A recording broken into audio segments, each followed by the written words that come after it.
Halo guys, perkenalkan nama saya Radya Bashir Pramin, absen 17 dari kelas MIKB.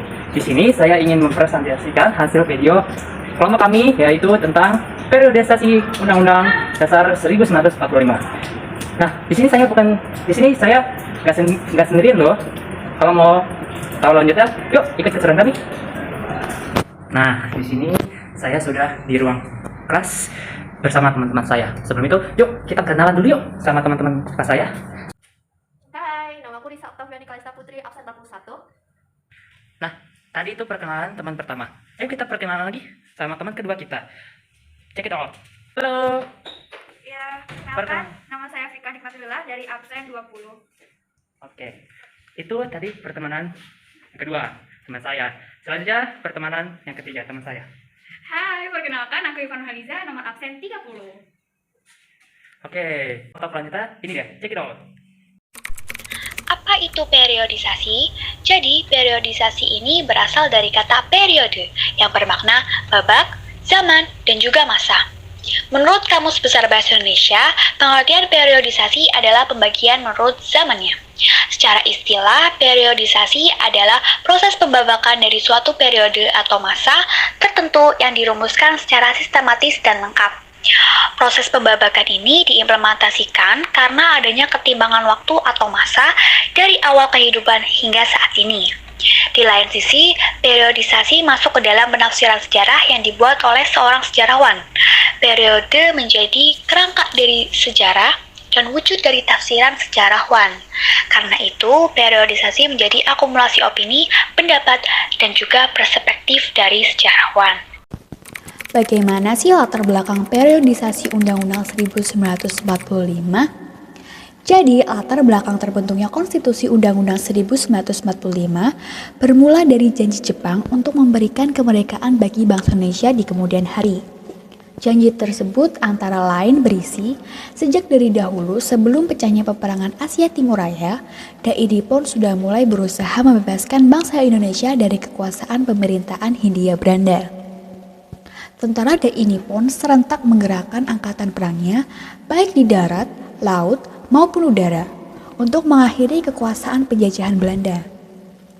Sejak saat itu, DAI Nippon Teikoku memandang bangsa Indonesia sebagai saudara muda, serta membimbing bangsa Indonesia dengan giat dan tulus di semua bidang, sehingga diharapkan kelak bangsa Indonesia siap untuk berdiri sendiri sebagai bangsa Asia Timur Raya.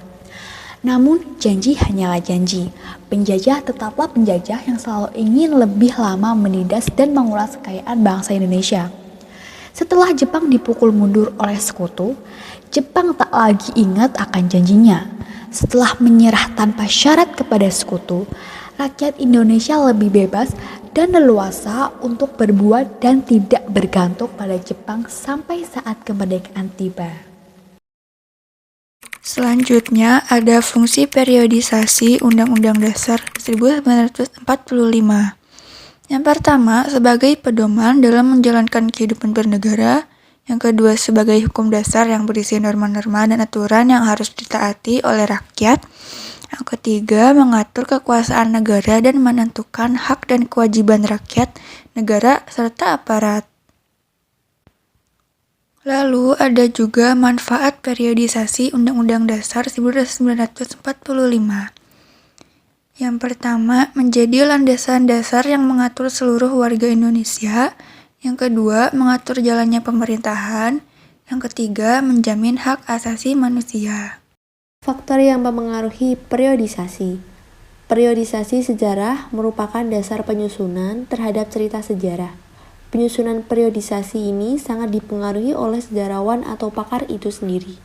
Di samping pengukuran periodisasi, pasti terdapat perbedaan-perbedaan. Misalnya, seperti perbedaan batas pengukuran antara sejarawan satu dengan sejarawan yang lain. Periodisasi sejarah adalah sebuah pendapat dari para sejarawan. Pendapat tersebut didasarkan oleh pengamatan dan tafsirannya sendiri. Oleh karena itu, periodisasi adalah hal yang bersifat subjektif. Seringkali, periodisasi ini akan menimbulkan sebuah perbedaan, pandangan atau pendapat antar sejarawan. Perbedaan tersebut disebabkan oleh berbagai hal, seperti karena sejak permasalahannya, adanya perbedaan dalam cara penilaian, serta perbedaan cara berpikir dari masing-masing sastrawan itu sendiri. Sifat periodisasi UUD 1945. Yang pertama, UUD 1945 bersifat tertulis, yang berisi tentang aturan-aturan yang jelas dan berlaku pada masyarakat. Yang kedua, bersifat singkat, karena hanya berisi aturan pokok dan 37 pasal. Yang ketiga, bersifat hukum yang positif. Semua isi yang terdapat pada undang-undang bersifat positif yang mengatur masyarakat agar lebih tertib dan taat terhadap norma.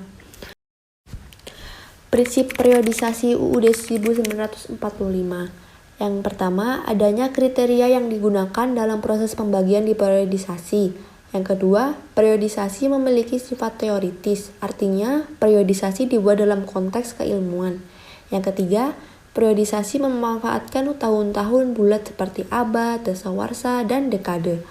Yang keempat, periodisasi memiliki sifat subjektif, artinya sejarawan memiliki sisi subjektif untuk melakukan periodisasi sejarah. Konsep periodisasi UUD 1945 dan contohnya. Periodisasi memiliki 3 konsep, yaitu membedakan jangkauan periodenya, yaitu 1. Konsep spasial atau konsep ruang adalah periodisasi yang berdasarkan pada tempat terjadinya peristiwa-peristiwa sejarah. Kedua, konsep temporal atau konsep waktu adalah periodisasi yang berdasarkan cangkupan waktu terjadinya peristiwa-peristiwa sejarah. Yang ketiga, konsep tematis adalah periodisasi yang berdasarkan suatu tema sejarah.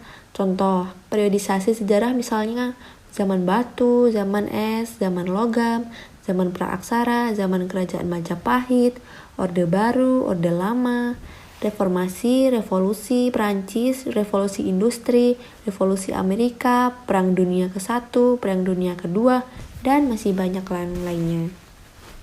Selanjutnya ada tujuan periodisasi 1945. Yang pertama yaitu mempermudah mendapat sebuah gambaran. Yang kedua, menyederhanakan kisah sejarah. Yang ketiga, dasar menyusun cerita sejarah. Yang keempat, mengetahui peristiwa secara kronologis. Yang kelima, untuk menyempurnakan aturan dasar mengenai tatanan negara agar dapat lebih mantap dan mencapai tujuan nasional serta menyempurnakan aturan dasar mengenai jaminan dan pelaksanaan kekuatan rakyat.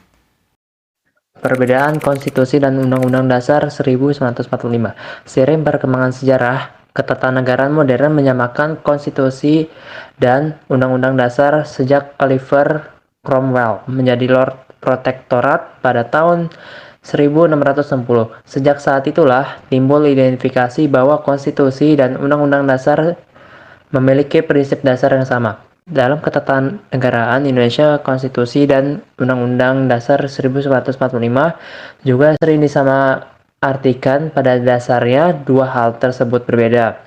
Konstitusi berasal dari kata constitution yang artinya membentuk, menyusun, dan menyatakan. Dengan lebih luas, istilah konstitusi merupakan keseluruhan peraturan negara baik yang tertulis maupun tidak tertulis yang berisi tentang sistem ketatanegaraan. Konstitusi ini tidak hanya berisikan peraturan negara, tetapi juga berisikan tentang prinsip yang terkait dengan hak dan kewajiban warga negara. Sedangkan undang-undang merupakan naskah tertulis yang berisi sumber hukum serta perwujudan dasar negara yang diberlakukan berdasarkan keputusan keadilan.